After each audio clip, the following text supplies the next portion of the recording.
जिस दिन आदिवासी लोग पूरे देश के 12 करोड़ आदिवासी मिलकर यह दावेदारी करेंगे कि इस देश के प्रथम निवासियों के वंशज और इस देश के मालिक हैं, इसलिए देश के सारे संसाधनों पर जल जंगल जमीन खनिज संपदा के साथ देश का जो खजाना है उस पर सबसे पहला हक जो बनता है वो आदिवासियों का बनता है। अरे यह देश अगर किसी जाति धर्म संप्रदाय या नस्ल के आधार पर निर्धारित की जाए तो यह देश आदिवासी राष्ट्र है, किसी और का राष्ट्र नहीं, किसी और की बपौती नहीं। गत 75 वर्षों से राष्ट्रव्यापी अभियान चल रहा है और आदिवासी शब्द को हटाने के लिए वनवासी शब्द गढ़ा डालने का कोशिश की। और संविधान से भी, संविधान का जो ड्राफ्ट कॉन्स्टिट्यूशन था अनुच्छेद 13(5) में एबोरिजिनल और आदिवासी शब्द था, उसको हटा के अनुसूचित जनजाति, अंग्रेजी में शेड्यूल ट्राइब, जिसका हिंदी में क्या होना चाहिए, शेड्यूल ट्राइब का हिंदी में अनुसूचित जन, लेकिन उसमें जाति डाला। क्यों जाति शब्द जोड़ दिया एक्स्ट्रा? वो एक्स्ट्रा इसीलिए डाल दिया ताकि आदिवासियों को जाति सर्टिफिकेट देते देते जाति बोलते बोलते अंत में उनके दिमाग में घुस जाए कि वो भी इसी ताकत के द्वारा बनाया गया वर्ण और जाति व्यवस्था का हिस्सा है। जब आदिवासी शब्द को नहीं हटा पाए तब आजकल जनजाति गौरव दिवस, मतलब आदिवासी से हटाना ही है। और ये लोग बोलते भी हैं, कहते हैं कि आदिवासी शब्द को ख़त्म कर देना चाहिए। क्यों ख़त्म करना चाहिए? कहते हैं एक सबसे ख़राब शब्द है। तो मैं सवाल उठाता हूँ कि ये ख़राब शब्द है इसलिए आप ख़त्म करना चाहते हो या आपको इस शब्द से डर लगता है? जैसे ये सरना बोलते हैं, बोलता है नहीं तुम सनातन हिंदू हो, सनातन एक है। आप बताइए, सरना में आदिवासी अवधारणा में स्वर्ग और नरक की अवधारणा नहीं है, आत्मा वापस आती है।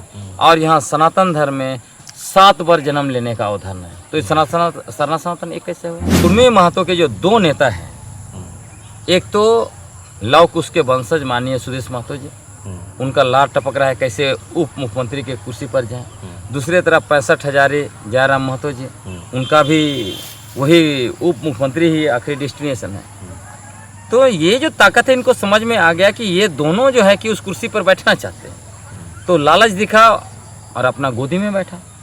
तो इसी ताकत नागपुर से जो शासन चल रहा है, यूरेशिया वासियों के गोदी में ये लोग बैठ गए और इन दोनों ने फर्जी नैरेटिव गढ़कर अपने ही लोगों को पटरी पर बैठा दिया। जो लोग हम लोग को कहता था कि तुम आदिवासी नहीं हो, तुम गिरजा जाते हो, वो कहते थे हम आदिवासी हैं, हम कुंभ नहाएं, चाहे हम छठ पूजा करें, चाहे लाल धागा बांधे, चाहे जो है कि सिंदूर लगाएं, चाहे हम जो है कि ये मंगलसूत्र पहने, लेकिन हम आदिवासी हैं, तुम गिरजा जाते हो इसलिए आदिवासी नहीं हो।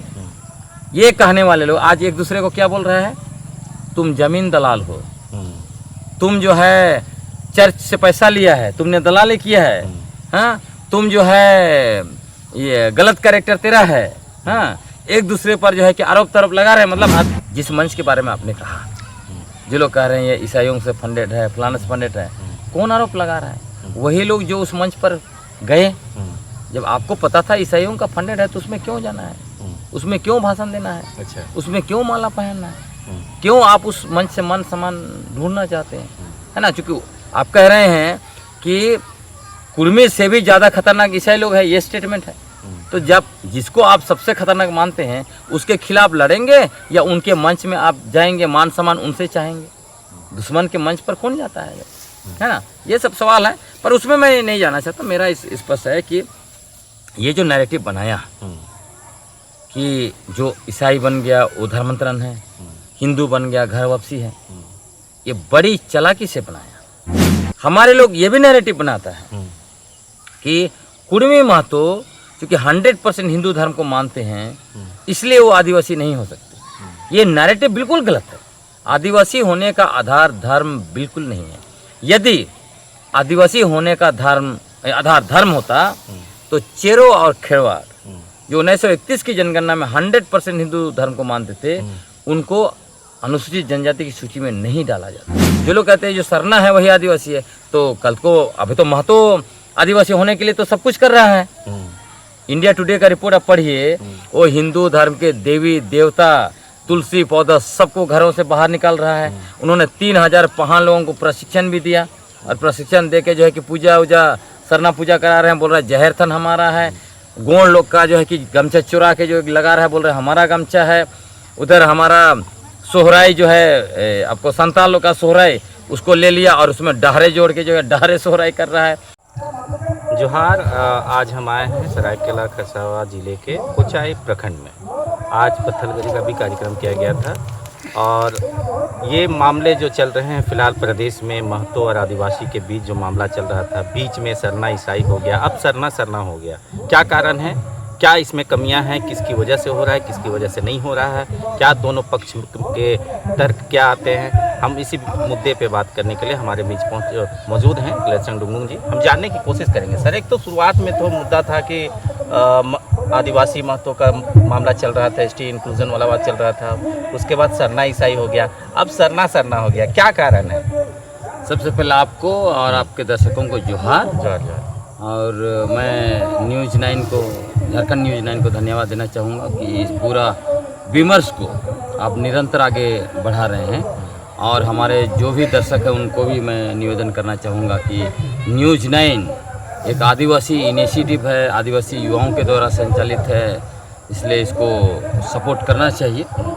और आदिवासी द्वारा संचालित होने के बाद भी या न्यूज़ 9 जो है वो निष्पक्ष है, निर्भीक है, सभी लोगों के मुद्दों को आगे बढ़ा रही है। तो एक बात तो यह कहना चाहता था, जो मूल क्वेश्चन आपने कहा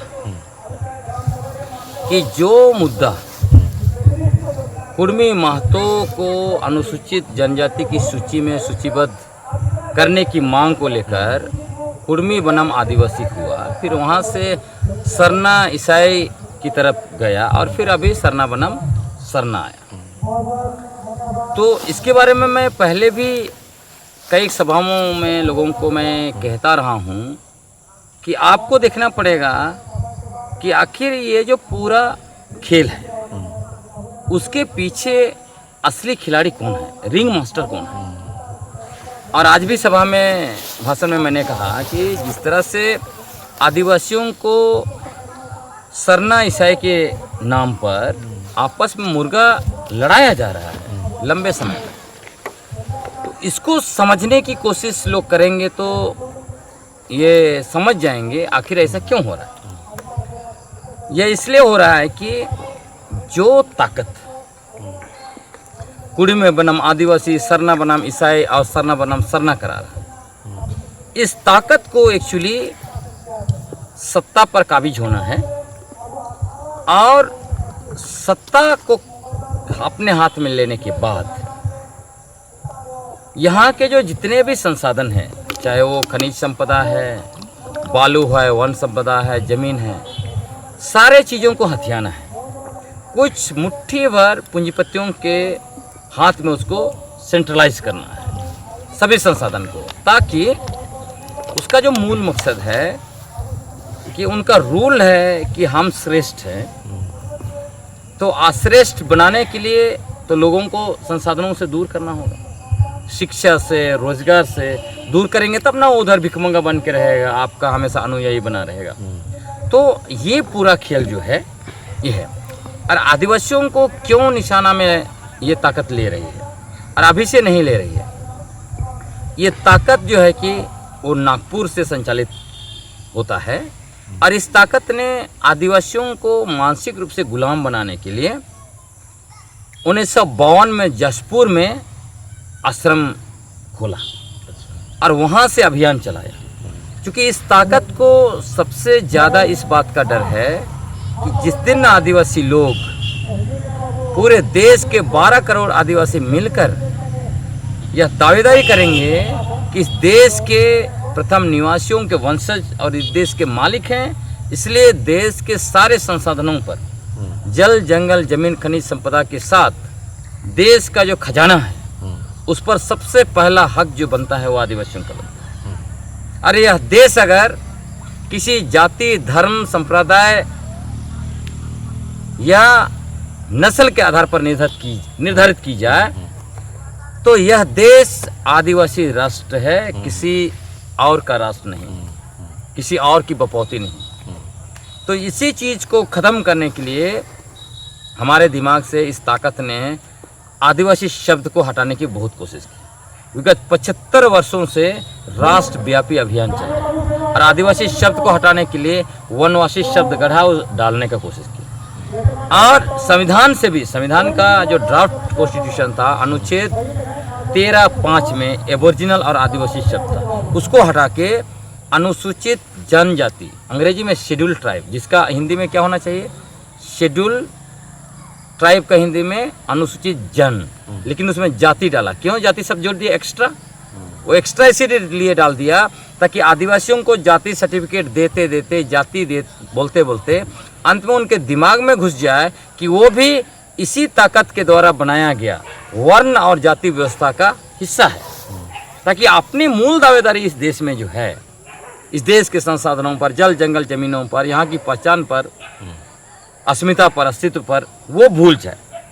तो इसीलिए ये ताकत लगातार। उसके बाद देखिएगा, जब आदिवासी शब्द को नहीं हटा पाए, तब आजकल जनजाति गौरव दिवस, मतलब आदिवासी से हटाना ही है। और ये लोग बोलते भी हैं, कहते हैं कि आदिवासी शब्द को ख़त्म कर देना चाहिए। क्यों ख़त्म करना चाहिए? कहते हैं एक सबसे ख़राब शब्द है। तो मैं सवाल उठाता हूँ कि ये खराब शब्द है इसलिए आप ख़त्म करना चाहते हो, या आपको इस शब्द से डर लगता है? क्योंकि जैसे ही आदिवासी शब्द सामने आता है, कोई आदिवासी कहता है मैं आदिवासी हूँ, उस ताकत में जितने भी लोग हैं, उस ताकत के अंदर उस झुंड को यह एहसास होता है कि 3500 साल पहले वो यूरेशिया से उनके पुरखे आए थे यहाँ पर। अच्छा। तो इसीलिए आदिवासी शब्द को ख़त्म करना चाहता है। उसी तरह सरना, जैसे ये सरना बोलते हैं, बोलता है नहीं तुम सनातन हिंदू हो, सनातन एक है। आप बताइए, सरना में, आदिवासी अवधारणा में स्वर्ग और नरक की अवधारणा नहीं है, आत्मा वापस आती है। और यहाँ सनातन धर्म में 7 बार जन्म लेने का अवधारणा है। तो सरना सनातन एक कैसे हुआ? पुजारी दोनों का अलग, बहुत सारे डिफरेंस, उसमें हम नहीं जा रहे हैं, बस समझाने के लिए इंडिकेट कर रहे हैं हम। तो ये ताकत, इसीलिए सरना कोड का ये लोग विरोध करते हैं और बोलते हैं तुम सनातन हिंदू हो। आज तक सरना कोड नहीं दिया, जबकि दूसरों को दे रहे हैं। तो यही ताकत, इस ताकत को ये लग रहा था कि 2024 में इनको लग रहा था कि ये झारखंड की सत्ता को जो है कि ये कब्जा कर लेंगे, और उसके बाद इनका हाथ, इनके पीछे जो बड़ी ताकत है, जिसकी ओर मैंने कहा 2% लोग, वो सीधा सरंडा जंगल की ओर जाते हैं। वो कोयला क्षेत्र में, वो बॉक्साइट क्षेत्र में, यूरेनियम क्षेत्र में वो जाना था, लेकिन चूंकि सत्ता हाथ में नहीं आई तो ब्रेक लग गया। उन दिनों में अब देखिए, सत्ता हाथ लेने के लिए उन्होंने क्या नैरेटिव फैलाया था, बांग्लादेशी घुसपैठिए। सत्ता हाथ में नहीं आई तो बांग्लादेशी घुसपैठिए अब यहाँ से बिहार पहुंच गए। चुनाव मतलब हाँ, बंगाल से शुरू हुए थे, बंगाल में चुनाव खत्म हो गया, वो झारखंड आ गए, झारखंड में चुनाव खत्म हो गया, वो बिहार गए। चुनाव, हाँ, जबकि सारा बॉर्डर में नियंत्रण इनका है, उसके बाद भी घुमाते रहते हैं, है ना। उसके बाद इनको लगा कि अगला 29 के लिए अब क्या करेंगे, क्योंकि इनका धर्मांतरण का एजेंडा फुस हो गया, गुब्बारा जो था डिलिस्टिंग का गुब्बारा फुस हो गया, है ना। तो इनको लगा कि आप जो है कि आदिवासी वर्सेस इनको करो, कुर्मी करो। और इसमें देखिए 2 लोग, मतलब आप देखेंगे अगर कोई खाना बन रहा है अच्छा, या मीट बन रहा है, जैसे सुगंध आता है तो मुंह से लार टपकने लगता है। तो कुर्मी महतो के जो 2 नेता हैं, एक तो लव कुश के वंशज माननीय सुदेश महतो जी, उनका लार टपक रहा है कैसे उप मुख्यमंत्री के कुर्सी पर जाएं। दूसरे तरफ 65 हजारी जयराम महतो जी, उनका भी वही उप मुख्यमंत्री ही आखिरी डेस्टिनेशन है। तो ये जो ताकत है, इनको समझ में आ गया कि ये दोनों जो है कि उस कुर्सी पर बैठना चाहते हैं, तो लालच दिखा और अपना गोदी में बैठा। तो इसी ताकत नागपुर से जो शासन चल रहा है, यूरेशिया वासियों के गोदी में ये लोग बैठ गए। और इन दोनों ने फर्जी नैरेटिव गढ़कर अपने ही लोगों को पटरी पर बैठा दिया, और झूठा बन के, झूठ के बदौलत ही पटरी से भी हटा दिया। बोला हमारा गृह मंत्री से बात हो गया है। अच्छा। आपका चिंता करने की बात नहीं है। अभी तक जो है कि गृह मंत्रालय से इनको कोई कॉल आया ही नहीं है। अच्छा। ये जा ही नहीं रहे, या पैदल निकले होंगे शायद, अभी तक पहुंच नहीं रहे हैं ये लोग, है ना। तो गृह मंत्रालय में पहुंचेंगे होंगे शायद। तो ये दोनों अभी दिल्ली की ओर पैदल निकल गए। हाँ, अब इनके लोग जो है कि इंतजार कर रहे हैं। तो जो लोग अपने ही समाज को धोखा दिया, तो इन्हीं की वजह से इधर जो है कि आदिवासी बनाम कुर्मी हुआ। लेकिन इसमें भी देखिए, ये ताकत इतना ज़्यादा रिसोर्स लगा के रखा है, ये हर चीज़ को एनालिसिस करता है।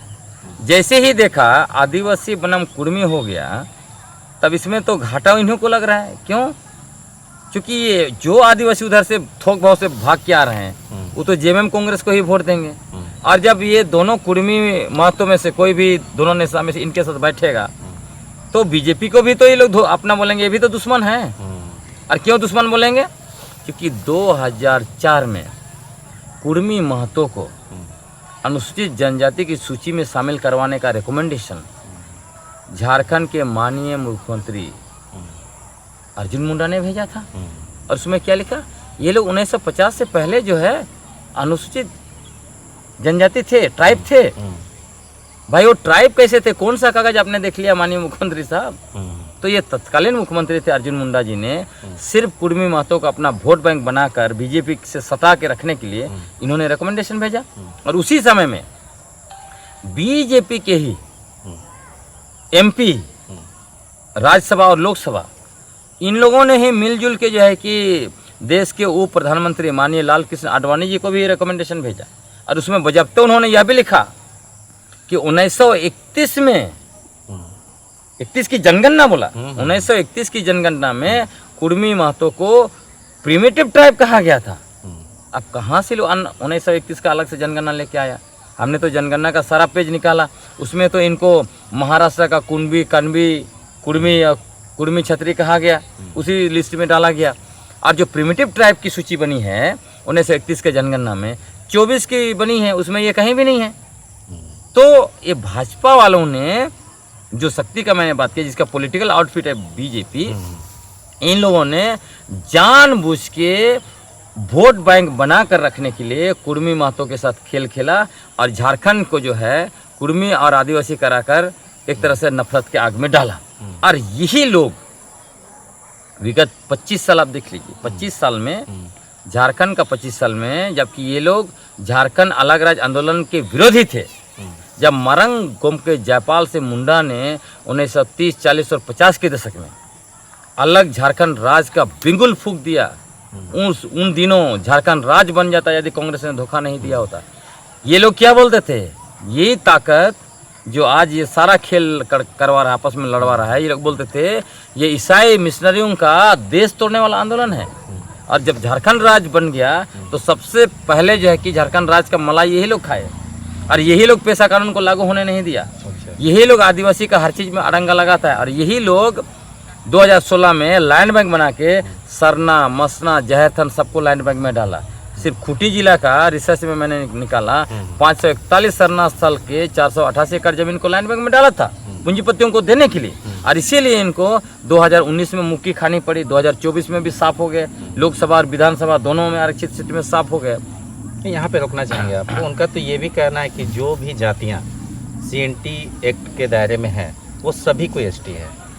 नहीं, वो भी डायरेक्टिव फर्जी है ना, क्योंकि आप देख लीजिए 1938 का जो अमेंडमेंट एक्ट आया CNT का, उसमें क्या दिखा है? उसमें प्रिमिटिव ट्राइब का भी लिस्ट बना है, उसमें ये शेड्यूल्ड कास्ट का भी बना है, उसमें कहाँ ये लोग हैं? कहीं नहीं, ये सब नैरेटिव फर्जी है। तो उसको मैं पूरा कर लेता हूँ। तो मैंने आपको बताया कि ये लोग सरना ईसाई खूब किया और सरना ईसाई के नाम पर मुर्गा लड़ाई करा के वो लोग जो है लगभग 14 साल तक सत्ता में रहे, मजा किया, बाहरी जनसंख्या को भरा, हमारा जल जंगल जमीन नदी पानी खनिज संपदा बालू पत्थर सबको जो है कि बाहरी लोगों को दिया। यही वो ताकत है। उसके बाद अभी देखिए जो लोग सरना ईसाई के नाम से मजा ले रहे थे, जिनको मजा आ रहा था सरना ईसाई के खेल में, जो लोग कह रहे थे जो आदिवासी ईसाई बन गया वो आदिवासी नहीं है, आज वो लोग आपस में लड़ रहे हैं, एक दूसरे को ही कह रहे हैं सरना बनाम सरना। जो आपने कहा, जो लोग हम लोग को कहता था कि तुम आदिवासी नहीं हो, तुम गिरजा जाते हो, वो कहते थे हम आदिवासी हैं, हम कुंभ नहाएं, चाहे हम छठ पूजा करें, चाहे लाल धागा बांधे, चाहे जो है कि सिंदूर लगाएं, चाहे हम जो है कि ये मंगलसूत्र पहने, लेकिन हम आदिवासी हैं, तुम गिरजा जाते हो इसलिए आदिवासी नहीं हो। ये कहने वाले लोग आज एक दूसरे को क्या बोल रहे हैं?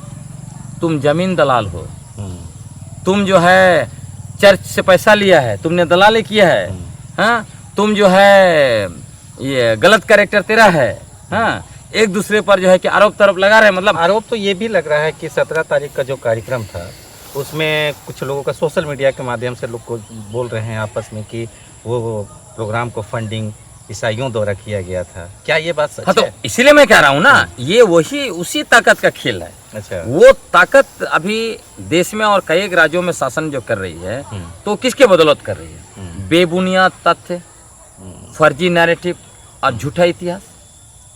आरएसएस का आज़ादी के आंदोलन में क्या योगदान है? हाँ? उन्होंने 1942 का भारत छोड़ो आंदोलन का विरोध किया, लेकिन आपने आपको कैसे स्थापित कर दिया? देश का सबसे बड़ा राष्ट्रवादी संगठन। इसी से आप समझ सकते हो कितना झूठा इतिहास बनाते हैं। हाँ? तो ये लोग वही, और इन लोगों ने जितना भी देश में वादा किया था, क्या किया, उस पर हम लोग नहीं बात करेंगे, जो कि बात वो नहीं है। तो ये जो है ना, ये ऐसी ताकत है, मैं इसलिए इसको विस्तार से बात किया कि आदिवासियों को समझना पड़ेगा, वो आपका नहीं है। जिस दिन उसको लगेगा कि आपसे उसको खतरा है, आपको आपस में लड़ाएगा। जब तक उसको खतरा है पड़ोसी से, आपको पड़ोसी से लड़ाएगा। जब उसको खतरा है दक्षिण वालों से, दक्षिण से लड़ाएगा, पूरब से लड़ाएगा। और जिस दिन वो सब खत्म कर दिया और आपको खतरा महसूस हुआ आपसे, आपको तोड़ मरोड़ के आपका अस्तित्व को नस्तनाबूद कर देगा। इसीलिए उस ताकत के गोद में जो लोग खेल रहे हैं, उनको भी सोचना पड़ेगा कि आप कितना दिन खेलेंगे। आप ये सोचिए, जिस मंच के बारे में आपने कहा, जो लोग कह रहे हैं ये ईसाइयों से फंडेड है, फलाने से फंडेड है, कौन आरोप लगा रहा है? वही लोग जो उस मंच पर गए। जब आपको पता था ईसाइयों का फंडेड है, तो उसमें क्यों जाना है? उसमें क्यों भाषण देना है? अच्छा। उसमें क्यों माला पहनना है? क्यों आप उस मंच से मन सम्मान ढूंढना चाहते हैं? है ना, क्योंकि आप कह रहे हैं कि कुर्मी से भी ज़्यादा खतरनाक ईसाई लोग हैं, ये स्टेटमेंट है। तो जब जिसको आप सबसे खतरनाक मानते हैं, उसके खिलाफ लड़ेंगे या उनके मंच में आप जाएंगे, मान सम्मान उनसे चाहेंगे? दुश्मन के मंच पर कौन जाता है ना? ये सब सवाल है, पर उसमें मैं नहीं जाना चाहता। मेरा इस स्पष्ट है कि ये जो नैरेटिव बनाया कि जो ईसाई बन गया वो धर्मांतरण है, हिंदू बन गया घर वापसी है, ये बड़ी चालाकी से बनाया। 1931 का जनगणना आप देखिए, 1931 का जनगणना में आप देखिएगा, सब कुछ एकदम साफ हो जाएगा। जैसे पानी जो रहता है ना, है ना, जब पानी रहता है, आप देखिएगा नदी का पानी उसमें नीचे दिखाई पड़ता है, सब कुछ साफ साफ, उसी तरह साफ साफ दिखाई देगा। 1931 का जनगणना देखिए, उसमें क्या है? उसमें आप देखिए जैसे खड़िया, मुंडा, हो, संताली, ये सब जो कम्युनिटी है, ये 3 धर्म में इनकी जनगणना हुई है, हिंदू, क्रिश्चियन और आदिवासी ट्राइबल रिलीजन, है ना। लेकिन कुछ ऐसे कम्युनिटी जैसे कुर्मी महतो लोग, उनको पूर्ण रूप से जो है कि हिंदू लिखा है। उसी तरह पश्चिम चले जाइए झारखंड का, तो उसमें चेरो और खेरवार, उसमें 100% चेरो और खेरवार हिंदू हैं। तो ये जो लोग नैरेटिव बनाता है कि आदिवासी होने का आधार धर्म है, आदिवासी होने का आधार सरना पूजा है, ये अपने आप में नैरेटिव फर्जी है। या फिर हमारे लोग ये भी नैरेटिव बनाता है कि कुर्मी महतो क्योंकि 100% हिंदू धर्म को मानते हैं, इसलिए वो आदिवासी नहीं हो सकते। ये नैरेटिव बिल्कुल गलत है। आदिवासी होने का आधार धर्म बिल्कुल नहीं है।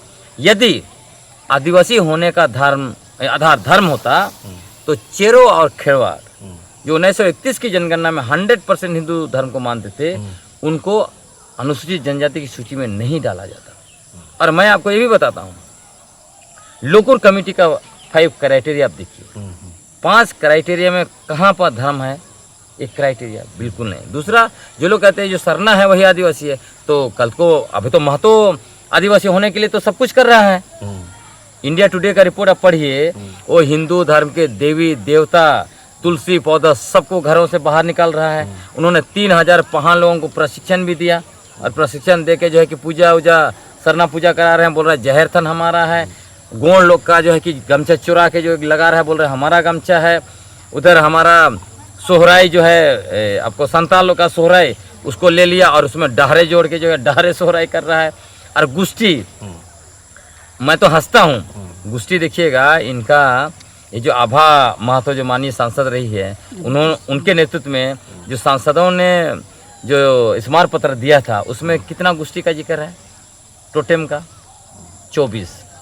2022 में इनका 24 टोटेम था। अच्छा। गुष्टी। अच्छा। और 2025 में इनका 81 हो गया। 81 हो गया। हो सकता है आने वाले समय में 300-400 भी कर लेंगे। नहीं, एक यहाँ पे रोकेंगे आपको कि जो आपने बोला कि लुकुर कमेटी के जो 5 क्राइटेरिया हैं, तो ऐसा नहीं लग रहा कि ये तो सारे चीज़ को कॉपी कर ही रहे हैं, तो आने वाले 50 सालों में हो सके लुकुर कमेटी की क्राइटेरिया में फुलफिल हो जाए?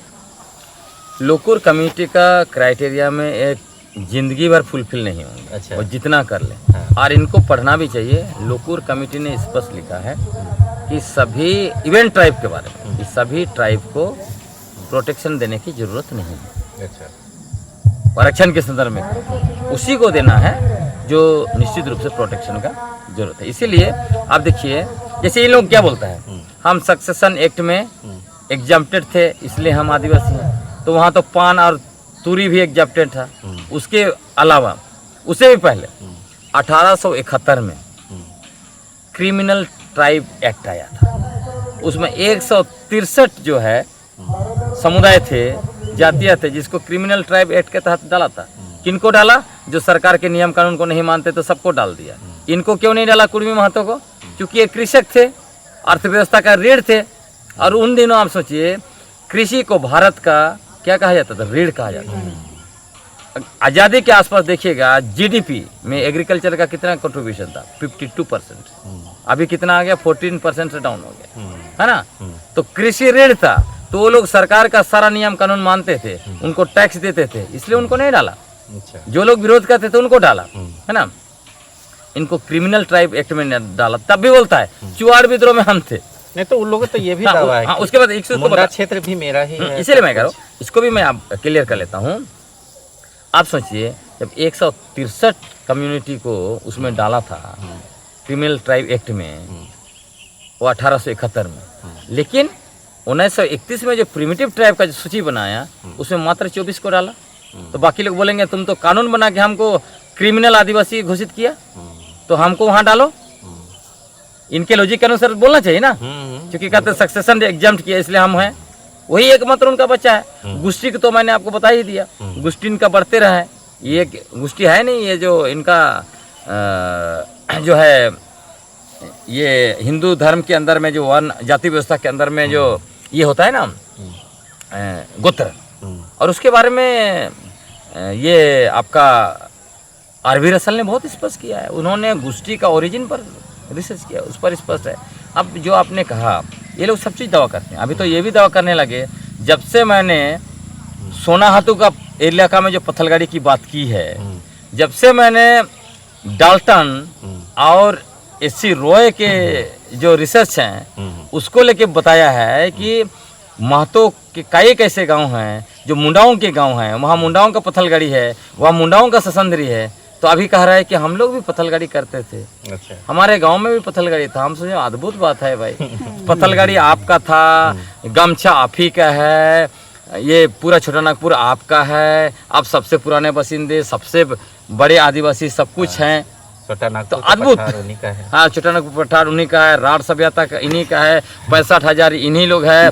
ये लोग ओबीसी भी है, इनको ईडब्ल्यूएस के तहत भी रिजर्वेशन चाहिए। तो डुंगडुंग झारखंड में क्या कर रहे हैं? वही मैं कह रहा हूँ, ईडब्ल्यूएस के तहत भी उनको आरक्षण चाहिए। वो गरीब स्वर्ण भी है। अच्छा। मतलब ये ओबीसी भी हैं, अच्छा, गरीब स्वर्ण भी हैं, हाँ। ये आदिवासी भी हैं, ये क्षत्रिय भी हैं, ये ना जाने क्या क्या है, आप तो वही जाने। अच्छा। जो लोग 24 से 81 गुष्टी बना सकता है 2-3 साल के अंदर में, वो तो कुछ भी कर सकता है भाई। अच्छा।